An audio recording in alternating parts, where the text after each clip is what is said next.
Okay, ni kerapu. Ni paling besar bang. Ya, paling besar untuk hari ni lah ikan kerapu. Assalamualaikum bang. Salam. Bagi nasi satu bang. Boleh nak makan sini kan nak pokok? Makan sini. Ni sama dengan bangsa tu bang. Sama.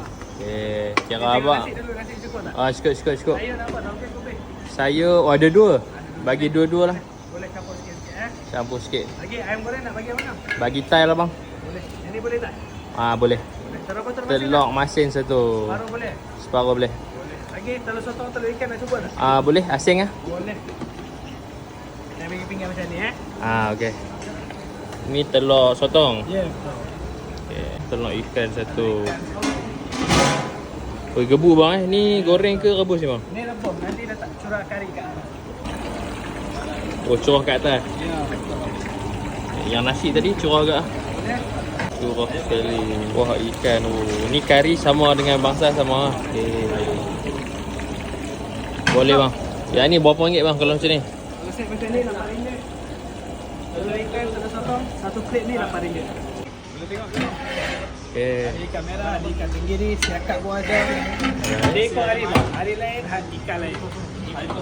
Ni bawah, ada lagi ni ikan kurau, ni ikan tenggiri ada. Kalau paling besar hari ni apa bang? Hari ni paling besar ikan kerapu. Okey, ni kerapu.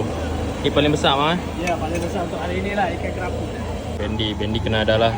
Si wajib. Wajib. Dia tak kuat Okey. Ikan kerapu tadi Tuang kat meja Ya. Cukup. Cukup bang. Lebih nanti minta Berapa ringgit bang? Yang ni RM65. 65 okey. Ni kalau goreng-goreng ada 3 jenis. Ni ayam goreng ada, ikan ada, sotong ada. Dua Okey. ni orang minta baru goreng. Goreng panas-panas lah baru siap makan Bagi ikan dengan sotong abang? Boleh, ikan ada 2 jenis. Nak pilih yang mana? Ni cencaru, ini kembung. Bagi kembung satu. Boleh. Nak. Okey, ni Sotong seketul 10, ikan seketul RM4 harga. okey.